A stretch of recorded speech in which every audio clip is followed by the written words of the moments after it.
ನಮಸ್ಕಾರ. ಈ ದಿನ ಮುಖಾಮುಖಿಗೆ ಸ್ವಾಗತ. ನಾನು ಜಿಎಂ ಪವಿತ್ರ. ರೈತ ಅಂತಂದ್ರೆ ನಾವು ಗೌರವದಿಂದ ಅನ್ನದಾತ ಅಂತ ಕರಿತೀವಿ. ಆದ್ರೆ ಆ ಅನ್ನದಾತನ ಮನೆಯೊಳಗಿನ ನೋವಿನ ಬಗ್ಗೆ ನಾವೆಷ್ಟು ಮಾತಾಡ್ತೀವಿ. ಗ್ರಾಮೀಣ ಕರ್ನಾಟಕದ ಅನೇಕ ಭಾಗಗಳಲ್ಲಿ ಒಂದು ಕಹಿ ಸತ್ಯ ಇದೆ. ಅದು ರೈತ ಯುವಕರಿಗೆ ಮದುವೆ ಕಷ್ಟ ಆಗ್ತಾ ಇದೆ. ಇದಕ್ಕೆ ಕಾರಣ ಏನು? ಕೃಷಿಯ ಅನಿಶ್ಚಿತತೆನ ಅಥವಾ ಆರ್ಥಿಕ ಅಸ್ಥಿರತೆನ ಅಥವಾ ಸಮಾಜದ ಮನೋಭಾವನ? ಮದುವೆಯಾಗದ ರೈತ ಯುವಕರಿಗೆ ಸರ್ಕಾರ ನೆರವು ನೀಡೋ ಬಗ್ಗೆ ಚರ್ಚೆಗಳು ಈಗ ಮುನ್ನೆಲೆಗೆ ಬಂದಿದೆ. ಸರ್ಕಾರ ನೆರವು ಕೊಡ್ಬೇಕಾ ಅಥವಾ ಕೃಷಿಗೆ ಗೌರವ ಮತ್ತು ಸ್ಥಿರ ಆದಾಯ ಕೊಡೋದು ಇದಕ್ಕೆ ನಿಜವಾದ ಪರಿಹಾರನ ಅನ್ನೋ ಬಗ್ಗೆ ಇವತ್ತಿನ ಈ ವಿಡಿಯೋದಲ್ಲಿ ನಾವು ಚರ್ಚೆ ಮಾಡ್ತಾ ಹೋಗೋಣ. ನಮ್ ಜೊತೆ ರೈತ ಮುಖಂಡರಾಗಿರುವಂತಹ ಕೃಷ್ಣ ಮಳವಳ್ಳಿ ಅವರಿದ್ದಾರೆ. ಸರ್ ನಮಸ್ತೆ, ಚರ್ಚೆಗೆ ಸ್ವಾಗತ. ನಮಸ್ಕಾರ. ಸರ್, ಮೊದಲನೇದಾಗಿ ಯುವ ರೈತರಿಗೆ ಮದುವೆ ಆಗೋ ಕಷ್ಟ ಆಗ್ತಾ ಇದೆ, ಅವರಿಗೆ ನೆರವನ್ನ ಕೊಡಬೇಕು ಅನ್ನೋದು ಅಂತ ಒಂದಿಷ್ಟು ಈಗಾಗಲೇ ಅದು ಸಿಎಂ ಅವರಿಗೂ ಸಹ ಮನವಿಯನ್ನ ಮಾಡಲಾಗಿದೆ, ರೈತ ಮುಖಂಡರೆಲ್ಲರೂ ಸೇರ್ಕೊಂಡು. ಇದ್ರ ಬಗ್ಗೆ ನಿಮ್ಮ ಮೊದಲ ಅನಿಸಿಕೆ ಏನ್ ಸರ್?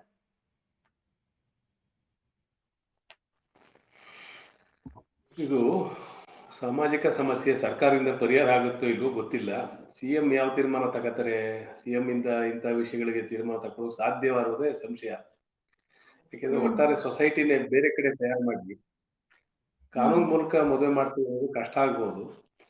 ಬಹುಶಃ ಒಂದು ಪರಿಹಾರ ಹೆಂಗ್ ಮಾಡ್ಬೋದು ಅಂತ ಹೇಳಿದ್ರೆ, ಅಂತರ್ಜಾತಿ ವಿವಾಹಿತರಿಗೆ ಮೀಸಲಾತಿ ಆ ತರದ ಯಾವ್ದಾದ್ರು ಸೌಲಭ್ಯ ಕೊಡ್ತೀರಿ ಅಂತ ಹೇಳಿದ್ರೆ ಬೇರೆ ಬೇರೆ ಜಾತಿಗೆ ಹೋಗಿ ಮದುವೆ ಮಾಡ್ಕೊಳ್ಳೋ ಸಾಧ್ಯತೆ ಇರ್ಬೋದು ಅನ್ನುವಂಥದ್ದು ನನ್ನ ನಿರೀಕ್ಷೆ. ಓಕೆ ಸರ್, ಈಗ ಈ ಹಿಂದೆ ಅಂದ್ರೆ ರೈತ ಯುವಕರನ್ನ ಮದುವೆ ಆಗೋರಿಗೆ 2 ಲಕ್ಷ ರೂಪಾಯಿ ಪ್ರೋತ್ಸಾಹಧನ ನೀಡಲಾಗುವುದು ಅಂತ ಜೆಡಿಎಸ್ ತನ್ನ ಪ್ರಣಾಳಿಕೆಯಲ್ಲೂ ಸಹ ತಿಳಿಸಿತ್ತು. ಅದನ್ನ ಯಾವ ರೀತಿ ನೋಡ್ಬೇಕು? ಈಗ 2 ಲಕ್ಷದ ಪ್ರೋತ್ಸಾಹಧನ ಅಲ್ಲ, ಮದುವೆ ಮಾಡ್ಕೊಳ್ಳಿಕ್ಕೆ ಹುಡುಗರೆ ಈಗ ಉತ್ತರ ಕರ್ನಾಟಕದಲ್ಲೇ ಮೀಡಿಯೇಟ್ಗಳಿಗೆ ಲಕ್ಷಗಟ್ಟಲೆ ದುಡ್ಡು ಕೊಡ್ತಾ ಇದ್ದಾರೆ. ಆಮೇಲೆ ಈಗ ಜಾತಿ ಯಾವುದೇ ಜಾತಿ ಆಗ್ಬೋದು. ಈಗ ನಮ್ಮಲ್ಲೇ ನಮ್ಮ ಹಳ್ಳಿಗಳಲ್ಲಿ ಕೆಲವರು ಮದುವೆ ಮಾಡ್ಕೊಂಡು ಬಂದಿದ್ದಾರೆ ಅಲ್ಲಿಂದ. ಅಲ್ಲಿ ಹೇಗೆ ಅಂತ ಹೇಳಿದ್ರೆ ಅಲ್ಲಿ ಹುಡುಗಿನ ಕೊಡ್ತಿರ್ತಾರೆ, ಮತ್ತೆ ಸಂಬಂಧಗಳನ್ನೇ ಉಳಿಸ್ಕೊಡುದಿಲ್ಲ. ಮೀಡಿಯೇಟ್ರಿಗೆ 1 ಲಕ್ಷ, ಮದುವೆ ಖರ್ಚೆಲ್ಲ ಇರುತ್ತೆ. ಕೆಲವರು ಸಂಬಂಧ ಮುಂದುವರಿಸ್ತಾ ಇದ್ದಾರೆ. ಈಗ ನಮ್ಮೂರ್ಲೆ ಒಂದಾಗಿದೆ, ಅವ್ರ ಸಂಬಂಧ ಮುಂದುವರಿಸ್ತಾ ಇದ್ರೆ ಮಹಾರಾಷ್ಟ್ರದ ಹುಡುಗಿ ಅದು. ಇಲ್ಲಿ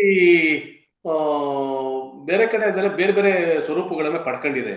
ಹಂಗಾಗಿ ಪ್ರೋತ್ಸಾಹನ ಕೂಡ ಈಗ ಕೆಲಸ ಮಾಡ್ತಾ ಇಲ್ಲ. ಆದ್ರೆ ರೈತರದೇ ಸ್ವಾಭಿಮಾನ ಬದುಕು, ರೈತರ ಜೊತೆಲೆ ಬದುಕ್ತೀವಿ ಅನ್ನುವಂತ ಮನಸ್ಥಿತಿಯನ್ನ ಹಳ್ಳಿಗಳಲ್ಲಿ ಅಥವಾ ಹೆಣ್ಮಕ್ಳ ಮನಸ್ಸಲ್ಲಿ ಸೃಷ್ಟಿ ಆದ್ರೆ ಮಾತ್ರ ಇದಕ್ಕೆ ಪರಿಹಾರ ಆಗ್ಬೋದು ಅನ್ನುವಂಥದ್ದು ನನ್ನ ಅನುಭವದ ಮಾತಿದು. ಯಾಕೆಂದ್ರೆ ನಾವು ಸುಮಾರು ಜನ ಕಡೆಗೆ ಹೆಣ್ಮಕ್ಳನ್ನ ನೋಡಕ್ ಹೋಗಿದ್ವಲ್ಲ, ನಮ್ಮ ಸ್ನೇಹಿತರಿಗೆಲ್ಲ ನೋಡಕ್ ಹೋದಾಗ ಅವ್ರದ್ದು ಒಂದೇ ಸರ್ಕಾರಿ ಕೆಲಸ ಬೇಕು, ಇಲ್ಲಾಂದ್ರೆ ಬೆಂಗಳೂರಲ್ಲಿ ಇರ್ಬೇಕು, ಏನಾದ್ರು ದುಡಿತಾ ಇರ್ಬೇಕು, ಮನೇಲೂ ಆಸ್ತಿ ಇರ್ಬೇಕು ಅನ್ನುವಂತ ಮನಸ್ಥಿತಿಗೆ ಬಂದ್ಬಿಟ್ಟವ್ರೆ ಈಗ. ಅದ್ ಯಾಕೆ ಆತರ ಆಗಿದೆಯೋ ಏನೋ ಗೊತ್ತಿಲ್ಲ. ಆಮೇಲೆ ಮಂಡ್ಯ ಜಿಲ್ಲೆಯಲ್ಲಿ ಭ್ರೂಣ ಹತ್ಯೆ ಕಾರಣದಿಂದ ಹೆಣ್ಮಕ್ಳ ಸಂಖ್ಯೆ ಕೂಡ ಕಡಿಮೆ ಆಗಿದೆ. ಅದು ಒಂದು ರೀಸನ್ ಇರ್ಬೋದು. ಆಮೇಲೆ ಶಿಕ್ಷಣ ಅಲ್ಲ ಸರ್, ಈಗ ಮತ್ತೊಂದು ಸಮಸ್ಯೆ ಅಂತಂದ್ರೆ, ಈಗ ನಾವು ಸಪೋಸ್ ಹುಡುಗಿರು ಎಕ್ಸ್ಪೆಕ್ಟ್ ಮಾಡೋದು ಇಲ್ಲ, ನನಗೆ ಹುಡುಗ ಈ ರೀತಿ ಇರ್ಬೇಕು ಅಥವಾ ಹುಡುಗನ ಮನೆಯವ್ರ ಈ ರೀತಿ ಇರ್ಬೇಕು, ಹುಡುಗನಿಗೆ ಈ ರೀತಿ ಜಾಬ್ ಇರ್ಬೇಕು ಅಂತ ಎಕ್ಸ್ಪೆಕ್ಟ್ ಮಾಡೋದು ತಪ್ಪಲ್ಲ.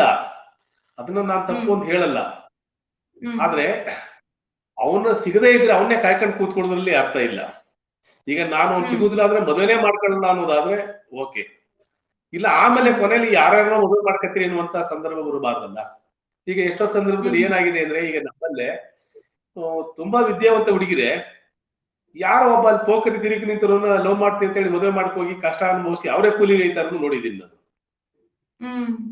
ಅವ್ನು ಏನ್ ಮಾಡ್ತಾರೆ ಅವ್ರು ಅಂದ್ರೆ, ಒಂದು ನಾಜುಕಾಗಿ ಯಾರನ್ನೋ ಕಾರ್ ತಕೋಗೋದು ಅಥವಾ ಯಾರನ್ನೋ ಬೈಕ್ ತಕೊಂಡು ಹೋಗೋದು, ಅವ್ರ ಸುತ್ತೋದು, ಈ ತರ ಮಾಡಿ ಬೀಳಿಸಿ ಮದುವೆ ಮಾಡ್ಕೊಳ್ಳೋ ಸಾಧ್ಯತೆನೂ ಇದೆ.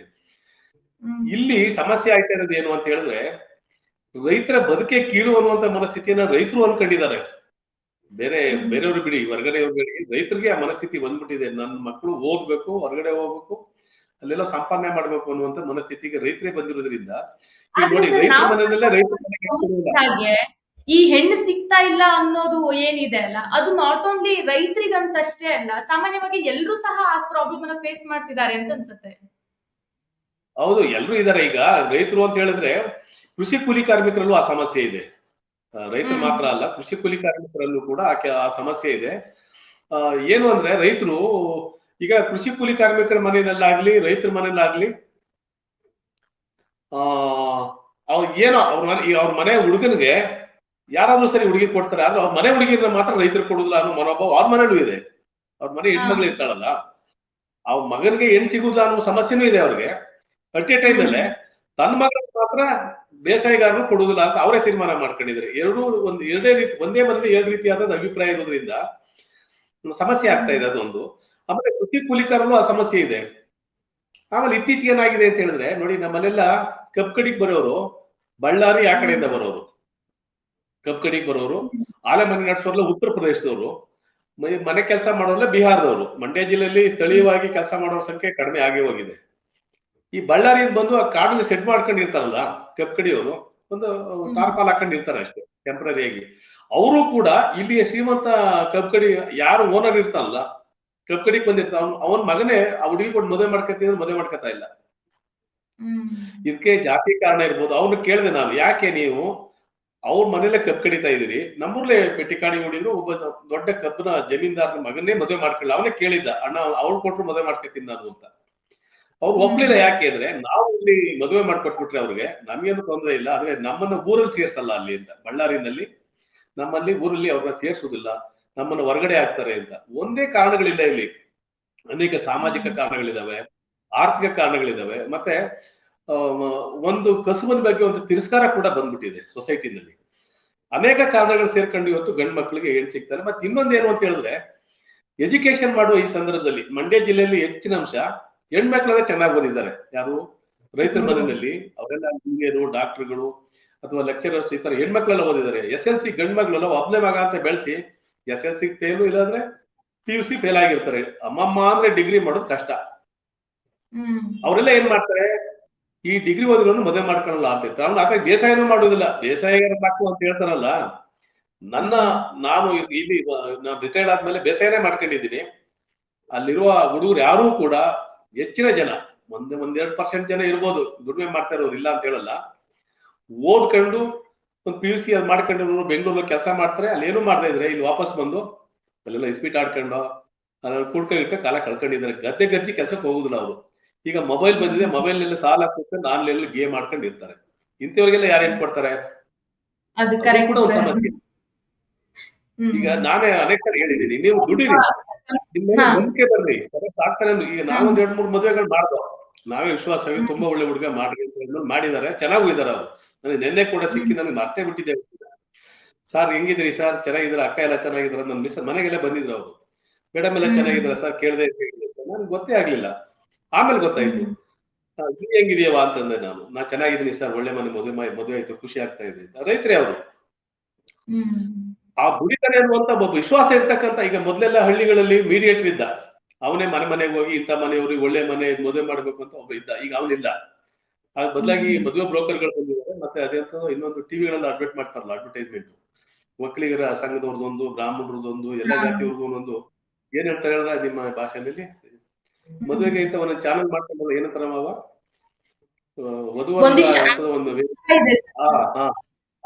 ಅವರಲ್ಲೆಲ್ಲ ಶುರುವಾಗವ್ರೆ ಈಗ ಕಮಿಷನ್ ಮೇಲೆ ನಡೀತಾ ಇದೆ. ಈ ತರದ್ದೆಲ್ಲ ಆಗಿ ಮ್ಯಾಟ್ರಿಮೋನಿಯಲ್ ಮದುವೆ ಅನ್ನೋದು ತುಂಬಾ ವ್ಯಾಪಾರದ ಮಟ್ಟಕ್ಕೆ ಬಂದ್ಬಿಟ್ಟಿದೆ, ವ್ಯವಹಾರದ ಮಟ್ಟಕ್ಕೆ. ಅದರಿಂದ ಒಂದೇ ಒಂದು ರೀಸನ್ ಹುಡುಕೊಂಡು ಇವ್ರಿಗೆ ಹೆಣ್ ಸಿಗ್ತಾ ಇಲ್ಲ ಅನ್ನೋದು ಹೇಳೋದು ತಪ್ಪಾಗುತ್ತೆ. ಅನೇಕ ಕಾರಣಗಳಿದಾವೆ. ಹಂಗಂತೇಳಿ ಹಳ್ಳಿಗಳು ತಾರಾಸಟ್ಟಾಗಿ ಮದುವೆ ಆಗ್ತಾ ಇಲ್ಲ ಅಂತ ಹೇಳುವಂಗಿಲ್ಲ. ಒಬ್ರಿಬ್ರು ಮದುವೆನೂ ಆಗ್ತಾ ಇದೆ. ಆಗೋದ್ರೆ ಯುವ ರೈತರಾಗಿದ್ದಂತ ಸತೀಶ್ ಅವ್ರು ಜಾಯ್ನ್ ಆಗಿದ್ದಾರೆ. ಸರ್, ನನ್ನ ವಾಯ್ಸ್ ಕೇಳಿಸ್ತಾ ಇದೆಯಾ ಸತೀಶ್ ಸರ್?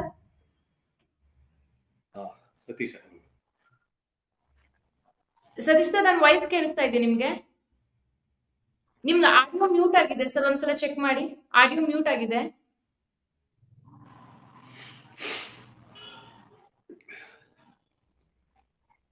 ಕಾವ್ಯ ಅವ್ರ ಜೊತೆ ಮಾತಾಡ್ಬೋದಾ? ಸತೀಶ್ ಅವ್ರ ಜೊತೆ ಇಲ್ಲ, ಅವರು ಫ್ರೇಮ್ ಅಲ್ಲಿ ಇದ್ದಾರೆ, ಬಟ್ ಆಡಿಯೋ ವಿಡಿಯೋ ಎರಡು ಆನ್ ಆಗಿಲ್ಲ. ಮೇ ಬಿ ಸಿಗಲ್ಲ ಅವ್ರದ್ದು. ಮಾತಾಡಿನಿ. ಹೌದಾ? ಸರಿ, ಆಗಿದ್ರೆ ಅದೆಲ್ಲ ಸರ್. ಈಗ ನಾನು ಆಗ್ಲೇ ಹೇಳ್ದಾಗೆ, ಈಗ ಸಾಮಾನ್ಯವಾಗಿ ರೈತ ಮುಖಂಡ ಈಗ ಆಲ್ರೆಡಿ CM ಅವರಿಗೆ ಮನವಿ ಮಾಡಿದ್ದು, ರೈತ ಮುಖಂಡರೆಲ್ಲರೂ ಸೇರ್ಕೊಂಡು ಈ ರೀತಿ ಒಂದು ಏನಾದ್ರೂ ನೆರವನ್ನ ಮಾಡ್ಬೇಕು ಅಂತ ಅನ್ಕೊಂಡು ಮನವಿಯನ್ನು ಮಾಡಿರೋದು. ಆದ್ರೆ ಇದು ಬರೀ ರೈತ ಯುವಕರಿಗಷ್ಟೇ ಆಗ್ಬೇಕಾ, ಅಥವಾ ಸಾಮಾನ್ಯವಾಗಿ ಎಲ್ಲಾ ಜನರಲ್ ಆಗಿ ಆದ್ರೆ ಬೆಟರ್ ಅಂತ ಅನ್ಸತ್ತಾ? ಒಟ್ಟಾರೆ ಸಮುದಾಯದಲ್ಲಿ ಆಗ್ಬೇಕು ಕಣಮ್ಮ, ಒಬ್ರು ಇಬ್ರಲ್ಲ. ಈಗ ನಾನು ಬಹಳ ವರ್ಷಗಳ ಹಿಂದೆ ಸೌತ್ ಕೇಂದ್ರದಲ್ಲಿದ್ದೆ, ಉಪನಗರಿಯಲ್ಲಿ ಲೆಕ್ಚರ್ ಆಗಿದ್ದೆ ನಾನು. ಆಗ್ಲೇ ಬ್ರಾಹ್ಮಣರಲ್ಲಿ ಹೆಣ್ಮಕ್ಳು ಸಿಗ್ತಿರ್ಲಿಲ್ಲ. ಆಗ ಹೌದು. ಅದಕ್ಕೆ ಅವ್ರು ಏನ್ ಮಾಡಿದ್ರು, ಬ್ರಾಹ್ಮಣರು ಒಂದ್ ಸ್ವಲ್ಪ ಲಿಬರಲ್ ಆದ್ರು. ಹಾ. ಬ್ರಾಹ್ಮಣರ ಉಪಪಂಗಡದಲ್ಲಿ ಮದುವೆ ಮಾಡ್ಕೊಂಡು ಶುರು ಮಾಡಿದ್ರು. ಅಲ್ಲೂ ಸಿಗದೆ ಹೋದ್ಮೇಲೆ ಒಕ್ಕಲಿಗರು ಅವರು ಹ್ಮ್. ಇವರು ತುಂಬಾ ಜನ ಸೌತ್ ಕೇಂದ್ರದಲ್ಲೇ ಸುಳ್ಯದವ್ರು ನನ್ಗೆ ಗೊತ್ತಿರೋರೆ 2-3 ಜನ ಒಕ್ಕಲಿಗರೇ ಮದುವೆ ಮಾಡ್ಕೊಂಡಿರೋದು ನೋಡಿದೀನಿ ನಾನು. ಹೌದೌದು. ನಮ್ ಸೈಡು ಅವ್ರು ಹಂಗೆ ಆಗಿದೆ. ಆಕ್ಚುಲಿ ನಮ್ದು ಉತ್ತರ ಕನ್ನಡ, ನಮ್ಮೂರ್ ಕಡೆನೂ ಹಾಗೆ. ಬ್ರಾಹ್ಮಣರಿಗೆ ಹೊರಗಡೆಯಿಂದ ಮದ್ವೆ ಮಾಡ್ಸೋರು. ಆದ್ರೆ ಅವ್ರ ಮನೆಗ್ ಮಾತ್ರ ಈ ಕೆಳಜಾತಿ ಅಂತ ಏನ್ ಕರೀತಾರೆ ಅವ್ರಿಗೆ ಮಾತ್ರ ಹೌದೌದು. ಎಂಟ್ರಿ. ದೊಡ್ಡ ದೊಡ್ಡ ಸಾಹಿತಿಗಳೆಲ್ಲ ಸಾಹಿತಿ ಅಂತ ಪೇಪರ್ ಆರ್ಟಿಕಲ್ ಬರೆಯೋರ್ನು ನೋಡಿದೀನಿ ನಾನು. ಅವ್ರ ಹೆಂಡತಿನ ಅಡುಗೆ ಮನೆಗೆ ಸೇರ್ಸುದಿಲ್ಲ ಅವರು, ಮಕ್ಳವ್ರಿಗೆ ಮಾತ್ರ ಮಡಿಕೊಂಡವ್ರೆ. ಅದ್ ನನಗೆ ಗೊತ್ತು, ಹೌದು. ನನಗೆ ತುಂಬಾ ಚೆನ್ನಾಗಿ ಗೊತ್ತಿದ್ದು. ಆದ್ರೆ ಅವ್ರ ಸಂತತಿ ಮುಂದುವರಿಬೇಕು. ಆ ರೀತಿಯ ಒಂದು ಅಡ್ಜಸ್ಟ್ ಮಾಡ್ಕೊಂಡ್ರು ಅವರು. ಇಲ್ಲೇನಾಗಿದೆ ಅಂದ್ರೆ ಇವೆಲ್ಲ ಫ್ಯೂಡಲ್ ಕ್ಯಾಸ್ಟ್ ಬಂದಿರೋರು. ಇನ್ನು ಈ ದಲಿತ ದೇವಸ್ಥಾನಕ್ಕೆ ಬಿಟ್ಟು ಹೋದ ಹೋಟ್ಲಿಂಗ್ ಹೊರಗಡೆ ಕೂಡಿಸಿ ಟೀ ಕೊಡು ಸಮಾಜದಲ್ಲಿ ಅವ್ರ ಮನೆ ಹೆಣ್ಮಕ್ಳು ಮದುವೆ ಮಾಡ್ಕೊಂಡ್ರೆ ನಮ್ಮ ಇವರು. ನಾನು ಅನೇಕ ಸಾರಿ ಹೇಳಿದ್ದೀನಿ, ನನ್ಗೆ ಹೆಣ್ ಸಿಗುದಿಲ್ಲ ಅಂದ ತಕ್ಷಣ ಕೆಲವ್ರಿಗೆ ಹೇಳಿದ್ದೀನಿ, ನಾನು ಒಂದು ಎಸ್ ಸಿ ಹುಡುಗಿ ತೋರಿಸ್ತೀನಿ ಮದುವೆ ಮಾಡ್ಕತೀಯ ಅಂತ. ಲೆಕ್ಚರರ್ಸ್ ಮದುವೆ ಮಾಡ್ಕೊಳ್ಳೋದ ಕಣಮ್ಮ, ಆಗುದಿಲ್ಲ ಅಂತ ನಾವು. ಅಂದ್ರೆ ಇಂಥ ಮನಸ್ಥಿತಿ ಇರುವಾಗ ಹೆಣ್ ಸಿಗಲ್ಲ ಅಂದ್ರೆ ಒಂದು ಇವ್ರು ಏನ್ ಅನ್ಕೊಂಡಿದ್ದಾರೆ ಅಂದ್ರೆ ನನಗೆ ಬೇಸಿಕಲಿ ಸಮಸ್ಯೆ ಬೇಸರ ಅನ್ಸೋದು, ಹೆಣ್ ಸಿಗಲ್ಲ ಅನ್ನೋದೇ ಅಸಹ್ಯ. ಹೆಣ್ಣು ಅಂದ್ರೆ ವ್ಯಾಪಾರವೇ ಅದು ವಸ್ತುನ. ಇನ್ನೂ ಒಂದ್ ಹೆಣ್ಣು ಒಂದ್ ಗಂಡನ್ನ ಕೂಡಿ ನಾನು ಇಷ್ಟಪಟ್ಟು ಮದುವೆ ಮಾಡ್ಕತ್ತೀನಿ ಅನ್ನೋ ಸಮಾಜನೇ ನಾವು ಕಟ್ಟಿಲ್ಲ ಅಂತ ಹೇಳಿದ್ರೆ ಇದೆಲ್ಲ ಆಗೋದು ಒಳ್ಳೇದೇ ಅಂತ ಅನ್ಸುತ್ತೆ ನನಗೆ. ಯಾಕೆ ಅಂದ್ರೆ ಈಗ ನೋಡಿ, ನಾನು ಈ ಹಿಂದೆ ಫ್ಯಾಮಿಲಿಯಲ್ಲೆಲ್ಲವ ಯಾವ ರೀತಿ ಇತ್ತು ಅಂತಂದ್ರೆ, ಮಗ ಏನಾದ್ರೂ ಕುಡಿತಾ ಅಥವಾ ಮಗ ಏನಾದ್ರು ಸ್ವಲ್ಪ ಜವಾಬ್ದಾರಿಯಿಂದ ನಡ್ಕೊಳ್ತಾ ಇಲ್ಲ ಅಂತಂದಾಗ, ಇಲ್ಲ ಇವನಿಗೊಂದು ಮದ್ವೆ ಮಾಡ್ಬಿಟ್ರೆ ಎಲ್ಲ ಸಮಾಜ ಹೋಗ್ಬಿಡ್ತದೆ ಅಂತ ಅನ್ಕೊಂಡು ಮದ್ವೆ ಮಾಡುವಂತ ಆ ಮಗ ಸರೋಗದರ್ ಇರ್ಲಿ, ಆ ಹುಡುಗಿ ತಂದೆ ಇಲ್ಲಿ ಒಳ್ಳೆಯವನಾದ್ರೂ ಸರಿ, ಆಗಿಲ್ಲ ಅಂದ್ರೆ ಅವಳು ಜೀತ ಆಗಿದ್ದು ಇವ್ರಿಗೆ ಟಿಕ್ಬೇಕಾಗಿತ್ತು ಅಂತ ಪರಿಸ್ಥಿತಿ ಇದೆ. ಆದ್ರೆ ಈಗ್ಲೂ ಕೂಡ ಈಗ ನಾವೆಲ್ಲ ಇಂಟರ್ ಕ್ಯಾಸ್ಟ್ ಮ್ಯಾರೇಜ್ ಆದಾಗ ನಮ್ಮನ್ನೆಲ್ಲ ಜಾಬ್ ಕೆಟ್ಟವ್ರು ಹಿಂಗೆಲ್ಲ ಮಾಡ್ಕೊಂಡು ಚೀಪ ಮಾತಾಡ್ತಿದ್ರಲ್ಲ, ಈಗ ಅವರು ಕೊಲ್ಲಾಪುರ ಅವ್ರು ಯಾವ ಜಾತಿ ಏನು ಅಂತ ಗೊತ್ತಿಲ್ಲ, ಕನ್ನಡವೇ ಬರುದಿಲ್ಲ ಅವ್ರಿಗೆ, ನಮ್ ನಡವಳಿಕೆನೆ ಬರುದಿಲ್ಲ. ನಮ್ದೊಂದು ಸಮಸ್ಯೆ ಆಯ್ತು ಅಲ್ಲಿ. ಎಲ್ಲಿದೋ ಒಂದು ಹುಡುಗಿ ಮದುವೆ ಮಾಡ್ಕೊಂಡ್ ಬಂದವ್ರೆ, ಅದಕ್ಕೆ ಇಲ್ಲಿ ಪರಿಸ್ಥಿತಿ ಅಡ್ಜಸ್ಟ್ ಆಯ್ತಾ ಇಲ್ಲ. ಅವಳು ಅಲ್ಲಿ ಕೂಲಿ ಮಾಡ್ಕೊಂಡಿದ್ದವಳು, ಇಲ್ಲಿ ಮನೆಯೊಳಗೆ ಕೂಡ ಹಾಕೊಂಡವಳೆ, ಶ್ರೀಮಂತ ಮನೆ ಸೊಸೆ. ಸಮಸ್ಯೆ ಆಯ್ತು. ಆಗ ಅವ್ರು ನನ್ ಕರೆದು ಹೇಳಿದ್ರು, ಮಗ ಹಿಂಗ ಆಗ್ತಾ ಇದೆ ಕಣೋ, ಏನ್ ಮಾಡುದು, ಹೊಟ್ಟೋಯ್ತೀನಿ ಅಂತ ಅವಳು ವಾಪಸ್ಸು ಅಂತ. ಅದಕ್ಕೆ ನಾನು ಹೋದೆ, ಆ ಹುಡುಗಿ ಹತ್ರ ಮಾತಾಡ್ದೆ, ಯಾಕವ್ವ ಅಂತ. ಕನ್ನಡ ಮಾತಾಡ್ತಾಳೆ, ಆದ್ರೆ ಓದು ಬರ ಬರುದಿಲ್ಲ ಅವಳಿಗೆ. ಯಾಕೆ ತಾಯಿ ಏನಾಯ್ತು ಅಂತ. ನನಗೆ ಎಲ್ಲೂ ಬಿಡುದಿಲ್ಲ, ಮನೇಲೆ ಕೂಡ ಹಾಕೊಂಡವ್ರು ಇವರು, ನನಗೆ ಬೇಸರ ಆಗುತ್ತೆ. ಅಲ್ಲೇನ್ ಮಾಡ್ತಿದ್ದೆ ನೀನು? ಅಲ್ಲಿ ನಾನು ಆಡು ಕುರಿ ಎಲ್ಲ ಮೇಯ್ತೀನಿ ಸರ ಅಂತ. ಆತರ ಅಲ್ಲಿ ಉತ್ತರ ಕರ್ನಾಟಕದಲ್ಲಿ ಮಾತಾಡಿದ್ರು. ನಾನು ಇವ್ರು ಕರೆದೆ, ನಿನ್ ಮನೆ ಸೊಸೆಯಾಗಿ ತಂದಿದ್ಯೋ ಇಲ್ಲ ಮಗನಿಗೆ ಇರೋಕೆ ಯಂತ್ರ ತಂದಿದ್ಯಾ ಅಂತ ಕೇಳಿದೆ. ಯಾಕಪ್ಪ ಅಂತಂದು, ನಿನ್ನ ಮರ್ಯಾದೆ ಐತೆ ಅಂತ ತಂದು ಕೂಡ ಹಾಕೊಂಡು ನಿಮ್ಮ ಅಟ್ಟಿ ಸಂಬಂಧಿಕರ ಮನೆಗೂ ಕಳಿಸ್ದೆ. ನಿನ್ನ ಸೊಸೆ ಉಳ್ಕೋಬೇಕಾ ಬೇಡವಾ? ನಿಮ್ ಸಂಬಂಧಿಕರ ಜೊತೆ ಬೇರೆ ಸಂಬಂಧ ಮಾಡಿದಾಗ ಹೆಂಗ್ ಬೆರೀತಿತ್ತು ಹಂಗ್ ಬೆರೆಸು. ಆಮೇಲೆ ಅವಳು ಏನ್ ಕೆಲಸ ಮಾಡೋಕೆ ಇಷ್ಟಪಡ್ತಾಳೋ ಅದ್ ಮಾಡ್ಬಿಟ್ಟು ಬಿಡು ಅಂತಂದೆ. ನಾನು ಕೇಳಿದೆ, ಏನ್ ಮಾಡ್ಬೇಕು ಅಂತ ಇಷ್ಟೇ. ನಾನು 4 ಕುರಿ ತಕೊಡಿ ಸರ್, ತಕೊಳ್ಳಿ, ಕುರಿ ಮೇಯಿಸ್ತೀನಿ ಅಂತ ಹೇಳಿದವಳು. ಈ ಕುರಿ ಮೇಯಿಸ್ತಾಳ ಅವಳು, ಒಂದ್ ಮಗು ಆಗಿದೆ, ಮನೆ ಬಿಟ್ಟು ಹೋಗಿ ಅಡ್ಜಸ್ಟ್ ಆಗ್ಬಿಟ್ಲು. ಕೊನೆಗೆ ನನ್ನ ಮಿಸ್ಸಸ್ ಕರ್ಕೊಂಡು ಹೇಳಿಸ್ತೆ ನಾನು, ಇಲ್ಲ ಕಣಮ್ಮ, ನಾನ್ ಮಂಗಳೂರಿಂದ ಬಂದಿದ್ದೀನಿ, ನಾನು ಬಂದು ಬೇಸಾಯ ಮಾಡ್ತೀನಿ, ಏನು ಆಗಲ್ಲ ಇರು ಅಂದ್ಮೇಲೆ ಈಗ ಚೆನ್ನಾಗಿ ಅಡ್ಜಸ್ಟ್ ಆದ್ಲು. ಒಂದು ಸಮಾಜ ಸೆಟಪ್ ಆಗ್ಬೇಕು ಅದಕ್ಕೆ. ಆ ಸೆಟಪ್ ಆಗದೆ ಅದು ಕೊಡುದಿಲ್ಲ ಅಂತ ಹೇಳಿದ್ರೆ ಸಮಸ್ಯೆ ಆಗುತ್ತೆ. ಆಮೇಲೆ ಹೆಣ್ಣನ್ನ ಕೊಡಲ್ಲ ತರಲ್ಲ ಅನ್ನೋ ಮನಸ್ಥಿತಿನೇ ಹೋಗ್ಬೇಕು ಕಣಮ್ಮ. ಈ ಕೊಡು ತರುದಿಲ್ಲ, ಎಮೆದನ ತಂದಂಗೆ ಸರಿಯಲ್ಲ. ನಮ್ದು ಮೊದಲಿಂದ ಹಂಗೆ ಇದೆ. ನಾವು ಅವ್ರ ಮನೆ ಕೊಟ್ವಿ, ಇವ್ರ ಮನೆ ತಂದ್ವಿ, ಈ ಭಾಷೆನೇ ಸರಿಯಲ್ಲ. ಅದು ಮದುವೆ ಮಾಡ್ಕೊಂಡು ಬಂದ್ವಿ ಅಂತ ಹೇಳೋದು ಸಾಮಾನ್ಯ ಜನ ಕೂಡ ನಮ್ಗೆ ಇನ್ನೂ ಬಂದಿಲ್ಲ. ಹಂಗಾಗಿ ಹೆಣ್ಮಗಳನ್ನ ಆಯ್ಕೆ ಮಾಡುವುದು ಮತ್ತೆ ಗಂಡ್ಮಗಳನ್ನ ಆಯ್ಕೆ ಮಾಡುವ ಸ್ವಾತಂತ್ರ್ಯ ಬಂದಾಗ ಈ ಸಮಸ್ಯೆ ಬಗೆಹರಿಬಹುದು ಅಂತ ಅನ್ಸುತ್ತೆ. ಯಾಕೆಂದ್ರೆ ಕೆಲವು ಹುಡುಗಿರು ಎಂತವ್ ನನ್ನ ಇಷ್ಟ ಬಂದು ಆಯ್ಕೆ ಮಾಡ್ಕೊತೀನಿ ಮದುವೆ ಮಾಡ್ಕೊತಾರೆ, ಇಲ್ಲೂ ನಡೀತಾ ಆಗ್ಲಿ. ಕೆಲವ್ರು ಮಾತಾಡ್ತಾರೆ, ನೋಡಯ್ಯ ನಮ್ ಜಾತಿಲಿ ಹುಟ್ಟಿ ಕೀಳ್ ಜಾತಿಲಿ ಮದುವೆ ಮಾಡ್ಕೊಬಿಟ್ಲಲ್ಲ, ನಮ್ ಜಾತಿ ಗಂಡು ಶ್ರೇಷ್ಠನೇ ಬಿದ್ದಿದ್ವು ಅಂತ ಮೇಲ್ ಜಾತಿಲಿ ಮಾತಾಡ್ತಾರೆ. ಇಲ್ಲಿ ಅವಳಿಗೆ ಆಯ್ಕೆ ಸ್ವಾತಂತ್ರ್ಯ ಇತ್ತು, ನಿಜ ಮದುವೆ ಮಾಡ್ಕೊಂಡು ಹೋದ್ಲ ಕಡೆಗೆ. ಅವ್ನ ಕೆಲ್ಸನೂ ಇಲ್ಲ, ಏನೂ ಇಲ್ಲ, ಎಲ್ಲೋ ಕಂಪ್ನಿ ಅಂತ ಮಾಡ್ತಾನೆ ಇರ್ತಾನೆ. ಈ ತರದ ಆಯ್ಕೆ ಸ್ವಾತಂತ್ರ್ಯ ಗಂಡ್ ಮಕ್ಳಿಗೂ ಇಲ್ಲ. ಎಲ್ಲಾ ವಿದ್ಯಾವಂತರು ಮಾತಾಡೋ ಗಂಟ ಸೆಕ್ಯುಲರೇ, ಮದುವೆ ಟೈಮಲ್ಲಿ ಮಾತ್ರ ಅವರೆಲ್ಲ ಲೆಕ್ಕ ಆಗ್ತಾ ಇರ್ತಾರೆ. ಈಗಲೂ ಕೆಲವರು ಏನ್ ಮಾಡ್ತಾರೆ ಅಂದ್ರೆ, ಹೆಣ್ಣು ಸಿಗುಗಂಟ ಒಂಥರ ಮಾತಾಡ್ತಾರೆ, ಒಪ್ಪಾತಾದ ತಕ್ಷಣ ವರದಕ್ಷಿಣೆ ಪಟ್ಟಿಟ್ಕೊಂಡು ಕೂತ್ಕೊತಾರೆ. ಬಿಸ್ನೆಸ್ ತರ ನೋಡ್ಬಿಡ್ತಾರೆ. ಬಿಸ್ನೆಸ್ ಈಗ ಮೊದಲು ಸುಲಿಗೆ, ಮೊದಲು ಹೆಂಗೆ ಅಂದ್ರೆ ಹೆಣ್ಣು ಅಂತ ಹೇಳಿದ್ರೆ ಯಂತ್ರ ಆತರದ ವ್ಯಕ್ತಿತ್ವ ಇಲ್ಲಿರ್ತಕ್ಕಂಥವ್ರು ಹಿಂದೆ. ಈಗ ಅದು ಮಧ್ಯದಲ್ಲಿ ಒಂದಷ್ಟು ಸುಲಿಗೆ, ಈಗಂತೂ ವಿಪರೀತ ಆಗಿದೆ ಅದು. ಹಂಗಾಗಿ ಹೆಣ್ಮಕ್ಳು ಏನ್ ಮಾಡ್ತಾರೆ ಅಂದ್ರೆ, ಈಗ ನಾನು ಒಂದ್ ಕಡೆ ಶ್ರೀಮಂತರ ಮನೆಗೆ ಹೆಣ್ಣು ನೋಡಕ್ ಹೋಗಿದ್ರು, ನನಗೆ ಗೊತ್ತಿರೋ ಹುಡುಗಿನೇ. ಅವರು ಇದು ಶೀಟ್ ಮನೆ. ಅವ್ರ ಮನೇಲಿ ಏನು ಇಲ್ಲ, ಅವ್ರ ಅಪ್ಪ ಅಮ್ಮ ಕೂಲಿಗೆ ಉಂಟು, ಇಲ್ಲ ಇವಳು ಡಿಗ್ರಿ ಓದಿದ್ದು. ಅದಕ್ಕೆ ನಾನು ಮಾಡ್ಕೊಳ್ಳೋ ಒಳ್ಳೆ ಹುಡುಗಿ ಕಣ ಅಂತಂದೆ. ಅದಕ್ಕೆ ಇಲ್ಲ ಸರ್ ಆಗುದಿಲ್ಲ ಅಂತಂದು ನಮ್ಮ ಅಮ್ಮನ ಹೇಳಿ ಸರ್ ಅಂದು. ಅವ್ರ ಅಮ್ಮನ ಮಾತಾಡ್ದೆ, ಯಾಕೆ ನನ್ನ ಫೋನ್ ಮಾತಾಡಿದ್ದು, ಯಾಕಮ್ಮ ಒಳ್ಳೆ ಮನೆ ಚೆನ್ನಾಗಿದೆ, ಹುಡುಗನ ಒಳ್ಳೆಯವನು, ನನ್ನ ನಂಬಿಕೆ ಇದೆ, ನನ್ನ ಸ್ಟೂಡೆಂಟ್ ನಾನು ತಪ್ಪು ಮಾಡುದಿಲ್ಲ ಅಂತ. ಬೇಕ್ರೆ ನಾನು ನನ್ನ ಗಂಡ ಕೂಲಿಗೆ ಸಾಕಾಗಿದೆ, ನನ್ನ ಮಗಳು ಹಂಗೆ ಇರುವುದಾ? ಅವ್ನು ಬಂದು ಹೆಂಗ್ ಮಾತಾಡ್ತಾನ, ಅವ್ನ ಮೊದಲು ಟಿವಿಲ ಸರ್ ನಾನು ಹೆಂಡತಿ ಮನವರು 1 kg ಅಕ್ಕಿ ತಗೊಂಡು ಮಡಗು ಉಳ್ಕ ಬರ್ಬೇಕು ಅನ್ನೋ ತರ ಮಾತಾಡ್ದ. ಅವ್ನು ಹಂಗಂದಾಗಲೇ ಎನ್ನಿಸ್ತು ನನ್ಗೆ, ಓ ಇನ್ನು ಇವ್ರಿಗೆ ಏನ್ ಕೊಡ್ಸೇನು ಸರಿ ಇಲ್ಲ. ಆ ಮನಸ್ಥಿತಿ ಇರೋರಿಗೆ ಒಳ್ಳೇದಲ್ಲ. ಆಮೇಲೆ ಅವಳು ಹೇಳಿದ್ರು, ನನ್ನ ಮಗಳು ಚೆನ್ನಾಗಿರೋ ಬದುಕಲಿ ಅನ್ನೋದು ಆಸೆ ಅಂತ. ಅವನು ಅಲ್ಲೋಗಿ ಬೇಸಾಯ ಮಾಡ್ಕೊಂಡಿರ್ತ ಇರಮ್ಮ ಸುಮ್ಮನೆ ಕೂರ್ಸ್ಕೊಂಡು ಇಟ್ಟಿಕನ ಮತ್ತೇನೋ ಸಮಸ್ಯೆ ಆಗುತ್ತೆ ಆ ತರದೆಲ್ಲ ಅವ್ರೇನೋ ಲೆಕ್ಕ ಹಾಕ್ತಾರೆ ಈ ತರದ್ದು. ನಾನು ಆಮೇಲೆ ಒಂದ್ ಹುಡುಗನಿಗೆ ನಮ್ಮ ಸ್ಟ್ಯಾನ್ಲಿ ಪರ್ಶು, ಮೈಸೂರು ಪರ್ಶು ಗೊತ್ತಲ್ಲ ನಿಮ್ಗೆ, ಒಡನಾಡಿ ಸ್ಟ್ಯಾನ್ಲಿ ನಮ್ದು ಹುಡುಗನಿಗೆ ಹುಡುಗಿ ಬೇಕಲ್ಲ ಅಂತ.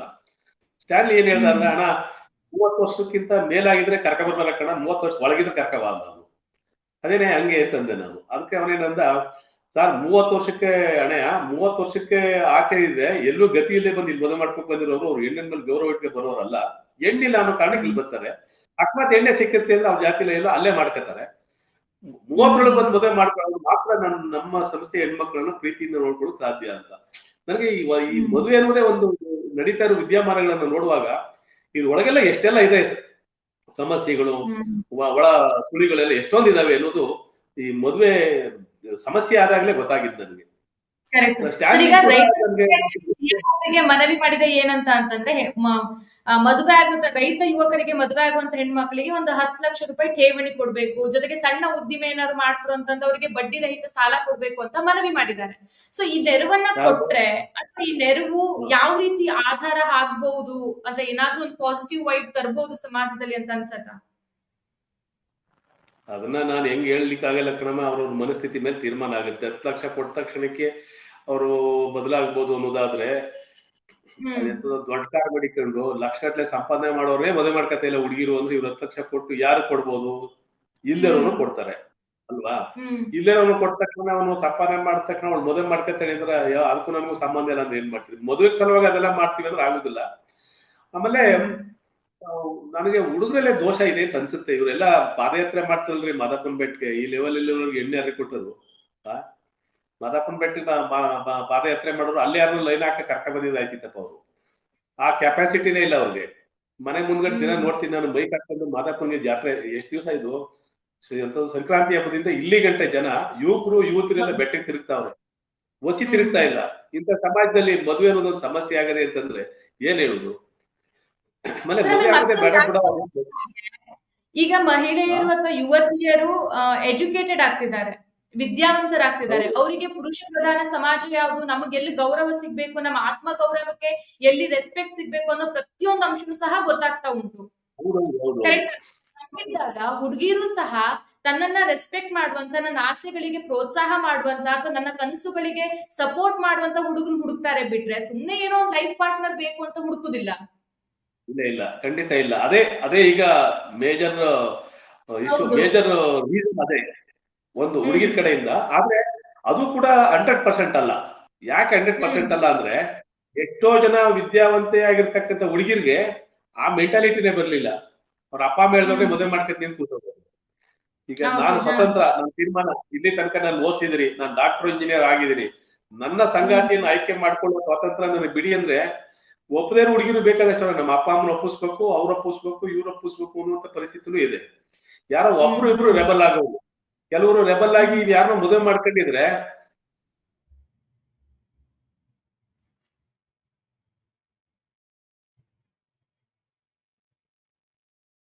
ಸರ್ ನಿಮ್ ಧ್ವನಿ ನಮ್ಗೆ ತಲುಪ್ತಾ ಇಲ್ಲ. ಊರಲ್ಲಿ ಇಂಟರ್ಕ್ಯಾಕ್ಟ್ ಮಾಡ್ಕೊಂಡ್ರಲ್ವ ಅವರೆಲ್ಲ ಒಂದ್ ಸ್ವಲ್ಪ ನೆಮ್ಮದಿ ಆಗವ್ರು. ಯಾಕೆ ಅಂದ್ರೆ ಸತ್ಯ ನಿಮ್ಗಾರು ಹೆಣ್ ಸಿಕ್ತಲ್ಲಪ್ಪ ಅಂತ. ಇಲ್ಲ ಅಂದಿದ್ರೆ ಯಾವಳ ಕಟ್ಕೆ ಬಂದವನೆ ಹಿಂಗೆಲ್ಲ ಚೀಪ ಮಾತಾಡಿ ನೆಮ್ಮದಿ ಆಗಲಿಕ್ಕೆ ಬಿಟ್ಟಿರಲ್ಲ ಅವ್ರನ್ನ.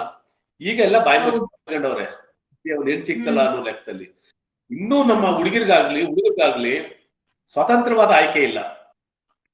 ಆಮೇಲೆ ನಾನು ದೇವರ ಇನ್ಸಿಡೆಂಟ್ ನೋಡ್ದೆ. ಅವ್ನ ಯಾರೋ ಒಬ್ಬ ಇಂಜಿನಿಯರ್ ಅಂತೆ, ಎಲ್ಲೋ ಕಂಪ್ನಿನಲ್ಲಿ ವರ್ಷಕ್ಕೆ 25 ಲಕ್ಷ 15 ಲಕ್ಷ ಅಂದ್ರೆ ಪ್ಯಾಕೇಜ್ ಮಾಡ್ತಾರಲ್ಲ ಆ ತರ. ಕಂಪ್ನಿ ಯಾವಾಗ ಮುಚ್ಚೋಯ್ತೆ ಯಾವಾಗ ತೆಗೆದಾಕ್ತಾರೆ ಅಂತ ಗೊತ್ತಿಲ್ಲ. ಎಲ್ಲ ಮನೇಲಿ ಕೂತೆ ಗೇಮಿ ಅಂತ ಒಂದು ಕೆಲಸ. ಅವನು ಬಹಳ ಸುಂದರವಾದ ಹುಡುಗಿ ನೋಡ್ಕೊಯ್ತಾನೆ. ಹ್ಮ್ ಅವ್ನು ನೋಡಿದ್ರೆ ಹೆಂಗವ್ರಿ ಅಂತ ಹೇಳಿದ್ರೆ ನಾನೇನು ಸೌಂದರ್ಯ ಕಪ್ಪು ಗಿಪ್ಪು ಕೆಟ್ಟ ಅಂತ ಅಲ್ಲ. ಆ ಹುಡುಗಿನ ಹುಡುಗನ ಸುಂದರವಾದ ಹುಡುಗಿ ಅಂತ ಕೇಳಿದಾಗ ಎಷ್ಟು ಹುಡುಗಿ ರಿಜೆಕ್ಟ್ ಮಾಡೋದು ಗೊತ್ತಮ್ಮ? ಕಪ್ಪಿರೋರು ರಿಜೆಕ್ಟ್ ಮಾಡ್ತಾರೆ. ಹ್ಮ್ ಬೇಕಾದ್ರೆ ಹಿಂಗೆ ಈ ತರದ ಕ್ಯಾರೆಕ್ಟರ್ಗಳು ಬಹಳ ಚೆನ್ನಾಗಿದಾವೆ. ನಾನು ಇಂಜಿನಿಯರು ಚೆನ್ನಾಗಿದ್ದೀನಿ, ಇಂಥ ಚಂದ ಹುಡುಗಿ ಬೇಕು ಅವ್ರಿಗೆ ಏನು ತರ ಎಲ್ಲಾನು ರೆಡಿಮೇಡ್ ನಮ್ಮ ನಾವ್ ಯಾವ ಸಂಗಾತಿ ಆಯ್ಕೆ ಮಾಡ್ಕೊಳ್ಳೋದಕ್ಕೆ ಪ್ರಮುಖವಾದ ಕಾರಣ ಏನಿರ್ಬೇಕು ಹೇಳ್ರಿ? ಪರಸ್ಪರ ಅರ್ಥ ಮಾಡ್ಕೊಳ್ತಕ್ಕಂಥ, ಗೌರವಿಸ್ತಕ್ಕಂಥ, ಪರಸ್ಪರ ಗೌರವಿಸುವಂತ ಸಂಗಾತಿಗಳಾಗ್ಬೇಕೆ ಹೊರ್ತು ಸುಮ್ಮನೆ ಏನೋ ನೋಡ್ದ ಇಟ್ಟಿಗೆ ಬೆಳ್ಳಿಗಾಳೆ ಅಂತಲೋ ಇವನು ಅಧಿಕಾರಿ ಅಂತ ಕೆಲಸ ಮದುವೆ ಮಾಡ್ಕೊಳ್ಳೋದು ಮದುವೆ ಅಲ್ಲ, ಅದು ವ್ಯವಹಾರ ಅಷ್ಟೇ. ಎಲ್ಲಿಗಂಟ ಇರ್ತಾರೆ ಅಲ್ಲಿಗಂಟ ಇರ್ತಾರೆ. ಆಮೇಲೆ ನಮ್ಮ ಸೊಸೈಟಿಲಿ ಏನೋ ಒಂದು ಬಯಕೆ, ಸಮಾಜ ಎದುರ್ಕೊಂಡಿರೋದ್ರಿಂದ ಬಯಕೆ ಇರ್ತಾರೆ ಅಷ್ಟೇ. ಸುಮ್ಮನೆ ಇರ್ತಾರೆ ಸಂಗಾತಿಗಳಾಗಿ ಬಾಳ ಇರ್ತಾರೆ. 100 ವರ್ಷ ಬಾಳ್ದ್ವಿ ಅಂತೇಳಿ ಅಥವಾ 50 ವರ್ಷ ಬಾಳ್ದ್ವಿ ಅಂತೇಳಿ ಅದಕ್ಕೂ ಬೇರೆ ಇನ್ನೊಂದು ಮದುವೆ ಮಾಡ್ಕೊಂಡು ಬೇರೆ ಇರ್ತಾರೆ. 50 ವರ್ಷದಲ್ಲಿ ಎಷ್ಟು ಜಗಳ ಆಡಿವಿ, ಎಷ್ಟು ಸರ್ ಮನೆ ಬಿಟ್ಬಿಟ್ಟು ಹೋಗಿರ್ತಾರೆ ಅಂತ ಯಾರಿಗೂ ಗೊತ್ತು. Correct sir. ಈಗ ಸಾಮಾನ್ಯವಾಗಿ ಮತ್ತೊಂದಿಷ್ಟು ಜನ ಯುವಕರು ಯಾವ ರೀತಿ ಯೋಚನೆ ಮಾಡ್ತಿದ್ದಾರೆ ಅಂತಂದ್ರೆ, ಮದ್ವೆ ಆಗುದು ಅಥವಾ ಮಕ್ಳು ಮಾಡ್ಕೊಳ್ಳೋದು ಇದೆಲ್ಲ ಲೈಫ್ ಜೀವನದ ಒಂದು ಗೋಲ್ ಅಲ್ಲ.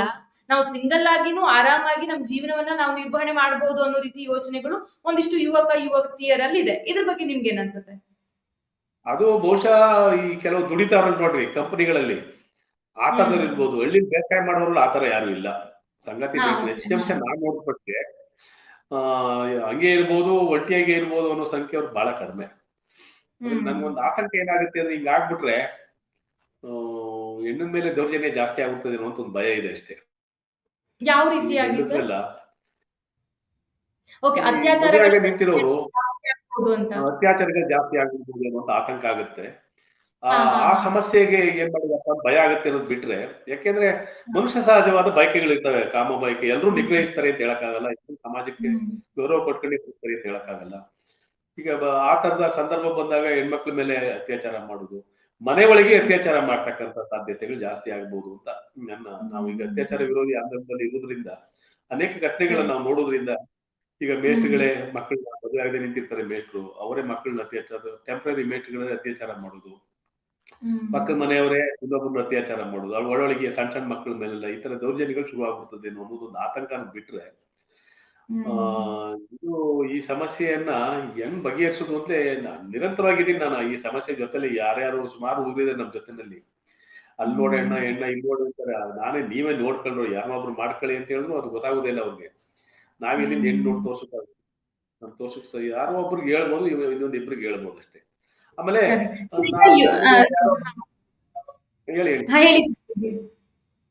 ಹೇಳಮ್ಮ.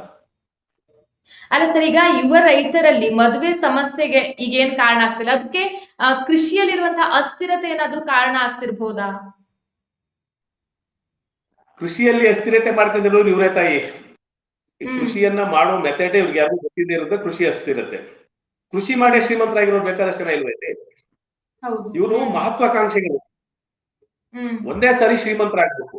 ಹಂಗಾಗಿ ವಿಪರೀತ ಟೊಮೊಟೊ ಹಣ್ಣು ಬೆಳೆದ್ಬಿಡ್ಬೇಕು, ಆಧುನಿಕ ವಿಜ್ಞಾನ. ಅದ್ಯಾವ್ದು ಇಸ್ರೇಲ್ ಮಾದರಿ ಅಂತಪ್ಪ. ಇಸ್ರೇಲ್ ಮಾದರಿ ನಿಜವಾಗ್ಲೂ ಹಿಂಗಿರುವುದಾದ್ರೆ ಇಸ್ರೇಲ್ ಇರೋ ಜನವೆಲ್ಲ ಪ್ಲಾಸ್ಟಿಕ್ ತಿಂದು ಸತ್ತೋಯ್ತಿದ್ರು ಕಾಣುತ್ತೆ. ಆ ಪಿಯುಲ ಮೇಲೆ ಯುದ್ಧನೆ ಮಾಡ್ತಿರಲಿಲ್ಲ ಅವರು. ಅಷ್ಟು ನೆಲಕ್ಕೆ ಔಷಧಿ ಹೊಡಿತಾವ್ರೆ, ಆ ಪ್ಲಾಸ್ಟಿಕ್ ಬಳಸ್ಕೊಂಡು ಇಡೀ ಭೂಮಿಯ ಪ್ಲಾಸ್ಟಿಕ್ ಮಯ ಮಾಡ್ತಾವ್ರೆ ಇವರು. ಆ ರೀತಿ ಮಾಡದೇನೆ ನೇರವಾದ ಬೇಸಾಯ, ಸರಳವಾದ ಬೇಸಾಯ, ಹುಕೋಕ್ ಮಾದರಿ ಬೇಸಾಯ, ಅರಣ್ಯ ಬೇಸಾಯ, ಇಂಥದ್ದು ಬೇಸಾಯಗಳು ಮಾಡೋದ್ರಿಂದ ಬಹಳ ಸುಂದರವಾಗಿ ಸಂಪಾದನೆ ಮಾಡ್ಕೊಂಡು ಸುಂದರವಾದ ಜೀವನ ಕಟ್ಕೋಬಹುದು. ಇವ್ರು ಬೇಸಾಯ ಮಾಡೋದು, ನೀವು ನಿಜವಾಗ್ಲೂ ರೈತರು ಅಂತ ಕರಿಕರೋಸಲ್ಲಿ ಬೇಸರ ಆಗುತ್ತೆ ನನ್ಗೆ. ಯಾಕೆಂದ್ರೆ ಲಾಭ ಕೊಡೋದು ಮಾತ್ರ ಇರ್ಬೇಕು ಅವ್ರಿಗೆ. ಲಾಭ ಕೊಡ್ಲಿಲ್ಲ ಅಂದ್ರೆ ಕತ್ತರಿಸಿ ಬಿಸಾಕ್ಬೇಕು ಅನ್ನೋ ಮನಸ್ಥಿತಿ. ಅವನು ರೈತ ಆಗ್ಲಿಕ್ಕೆ ಸಾಧ್ಯ ಇಲ್ಲ. ಈಗ ಯಾವ್ದೋ ಒಂದ್ ಮರ ನನ್ನ ಕಸರು ಕೊಡ್ಲಿಲ್ಲ ಅಂದ್ರೆ ಕಡ್ದು ಬಿಸಾಕೋದು ಅದನ್ನ, ಅದು ನಿಸರ್ಗಕ್ಕೆ ಸಹಾಯ ಮಾಡುತ್ತೆ ಅಂತ. ಆಮೇಲೆ ನಾನು ಮಾಡುವ ಬೇಸಾಯ ನನ್ ಮಾತ್ರ ಆದಾಯ ತರಬೇಕು ಅಂತಲ್ಲ ಬೇಸಾಯ ಮಾಡೋದು ರೈತ ಆಗುದಿಲ್ಲ. ನಿಜವಾದ ರೈತ ಏನಾಗಿರ್ತಾರೆ ಅಂದ್ರೆ, ನಾನು ಯಾವ ಭೂಮಿಯಲ್ಲಿ ಬೇಸಾಯ ಮಾಡ್ತಾ ಇದ್ದೀನಿ ಆ ಭೂಮಿ ಕೂಡ ಫಲವತ್ತಾಗಿರ್ಬೇಕು, ಆ ಭೂಮಿಯಲ್ಲಿ ಇರ್ತಕ್ಕಂಥ ನೀರು ಕೂಡ ಶುದ್ಧವಾಗಿರ್ಬೇಕು, ಅದ್ರ ಸುತ್ತಮುತ್ತ ಇರ್ತಕ್ಕಂಥ ಕೀಟಗಳು ಕೂಡ ಜೀವಂತವಾಗಿರ್ಬೇಕು, ಅಲ್ಲಿ ಸುತ್ತಮುತ್ತ ಬೀರ್ತಕ್ಕಂಥ ಗಾಳಿ ಕೂಡ ಶುದ್ಧವಾಗಿರ್ಬೇಕು. ಅದನ್ನ ಪರಿಶುದ್ಧವಾಗಿ ಇಟ್ಕೊಳ್ಳೋದೇ ನಿಜವಾದ ರೈತ. ಇದನ್ನೆಲ್ಲ ಪರಿಶುದ್ಧವಾಗಿ ಇಟ್ಕೊಳ್ಳೋ ಬೇಸಾಯ ಮಾಡಿದ್ರೆ ಅವ್ನಿಗೆ ಖರ್ಚೆ ಆಗುದಿಲ್ಲ. ಆ ಭೂಮಿಯಲ್ಲಿ ಬರ್ತಕ್ಕಂಥ ಫಲವತ್ತತೆಯಿಂದ ಅವ್ರು ಬಳಸ್ಕೊತಾ ಹೋದ್ರೆ ರೈತ ನಿರ್ಗತಿಕ ಆಗೋ ಪ್ರಶ್ನೆನೇ ಇಲ್ಲ. ಇವ್ರು ಯಾವಾಗ ನಿರ್ಗತಿಕ ಆಯ್ತಾರೆ ಅಂದ್ರೆ, ಏನೋ ಬೆಳಿಬೇಕು ಅಂತೇಳಿ ಬ್ಯಾಂಕಲ್ಲಿ ಸಾಲ, ಇಲ್ಲಿ ಸಾಲ ಮಾಡ್ತಾರೆ. ಅಕಸ್ಮಾತ್ ಬೆಲೆ ಬಿದ್ದೋದ್ರೆ ಸೂಸೈಡ್ ಮಾಡ್ತಾರೆ. ಸಾಲನೇ ಮಾಡದೆ ಸಂಪಾದನೆ ಮಾಡ್ಬೋದು. ನಾನೇ ಸುಮಾರು ಜನ, ನಮ್ಮ ಅನೇಕ ಜನಕ್ಕೆ ಮಾದರಿ ಮಾಡಿದೀವಿ ಈಗ ನಾವು. ಈಗ ನಾನೇ ಒಂದ್ ಎಕರೆಯಲ್ಲಿ ನಮ್ಮಲ್ಲಿ ಕಬ್ಬು ಬೆಳೆದ್ರೆ 50,000 ರೂಪಾಯಿ ಸಂಪಾದನೆ ಆಗುದಿಲ್ಲ. 1 ಲಕ್ಷ ಖರ್ಚು ಮಾಡಿರ್ತಾರೆ, ಗೊಬ್ಬರ ಹಾಕ್ತಾರೆ, ಅದು ಏನೇನೋ ಮಾಡಾಕ್ತಾರೆ. ನಾನು ಏನು ಮಾಡೋ 5-6 ಸಾವಿರ ಖರ್ಚು ಮಾಡಿ ಒಂದ್ ಎಕರೆಗೆ 3 ಲಕ್ಷ ಸಂಪಾದನೆ ಮಾಡ್ತೀನಿ. ಇಲ್ಲಿವರೆಗೂ ನನ್ನ ಹುಚ್ಚ ಹಾಕಿದ್ರು, ಈಗೆಲ್ಲ ಆ ಮಾದರಿಗೆ ಬರ್ತಾ ಇದ್ದಾರೆ ಬೇಸಾಯ. ಅದಕ್ಕೊಂದು ಕಮಿಟ್ಮೆಂಟ್ ಇರ್ಬೇಕು ರೈತನಾದವನಿಗೆ. ನೀರು, ಬೆಳೆ, ಮತ್ತೆ ನಾವು ತಿನ್ನೋ ಆಹಾರ ಪರಿಶುದ್ಧವಾಗಿರ್ಬೇಕು. ಅದು ಆ ತರದೊಂದು ಮನಸ್ಥಿತಿ ಬಂದ್ರೆ ರೈತನಿಗಿರುವ ನಿರ್ಗತಿಕ ಪ್ರಶ್ನೆ ಬರುವುದಿಲ್ಲ. ಅಥವಾ ರೈತ ನಷ್ಟ ಅನುಭವಿಸ್ತಾವನೆ, ಬೇಸಾಯದಿಂದ ನಷ್ಟ ಆಗ್ತಾ ಇದೆ ಅನ್ನೋ ಮಾತೇ ಬರುವುದಿಲ್ಲ. ಈಗ ಎಷ್ಟೋ ಶತಮಾನಗಳಿಂದ ಬೇಸಾಯ ಇದೆಯವ, ಹಾಗಾಗಿ ರೈತರಿಗೆ ಸತ್ಯ ಹೋಗ್ಬೇಕಾಗ್ತದೆ. ಆಮೇಲೆ ಈಗ ಅಂತೇಳಿ ರೈತ ಬೇಸಾಯ ಬಿಟ್ಟಿದಾರ? ಯಾರು ಬೇಸಾಯ ಬಿಡ್ಲಿಲ್ಲಲ್ಲ, ಭತ್ತರಾಗಿ ಬೆಳಿತಾರೆ. ಅವ್ರ ಇಡೀ ಇಂಡಿಯಾದಲ್ಲಿ ಎಕ್ಸೆಸ್ ಆಗಿ ದವಸ ಧಾನ್ಯ ಬೆಳಿತಾ ಇದೀವಿ ನಾವು. ಮತ್ತೆ ಎಲ್ಲಿಂದ ಬೆಳಿತಾ ಇದಾರೆ? ಅದನ್ನ ನಷ್ಟ ಆಗೋದಾಗಿದ್ರೆ ಬೆಳಿತಾ ಇದಾರೆ ರೈತರು. ಆ ಬೆಲೆ ಮತ್ತು ಮಾರುಕಟ್ಟೆಯನ್ನ ಸರಿಯಾಗಿ ಮಾಡ್ಕೊಳ್ಳಿ ಅಂತಂದಾಗ ಅವ್ರು ಸೋಲ್ತಾರೆ, ಹಿಂದೆ ಬೀಳ್ತಾರೆ. ಅದು ಸರ್ಕಾರ ಬೆಲೆ ನಿಗದಿ ಮಾಡುವಾಗ ಹೋರಾಟ ಮಾಡ್ತದೆ. ಇವರೇ ಬೆಲೆ ನಿಗದಿ ಮಾಡ್ಬೇಕಾದಂತ ಒಂದು ಹೋರಾಟಕ್ಕೆ ಸಂಘಟನೆ ನೀತಿಗಳು ಅಂದ್ರೆ ಬರಲ್ಲ, ಆಗ ರಾಜಕಾರಣ ಹುಡುಕ್ತಾರೆ. ಹಂಗಾಗಿ ಒಂದೇ ಕೆಲಸ ಅಲ್ಲ ಇಲ್ಲಿ. ರೈತರ ಉತ್ಪನ್ನಗಳಿಗೆ ಸರಿಯಾದ ಬೆಲೆ ಸಿಗದಿರೋದಕ್ಕೆ ಒಂದೇ ಒಂದು ರೀಸನ್ ಅಲ್ಲ, ಅನೇಕ ಕಾರಣಗಳಿದಾವೆ.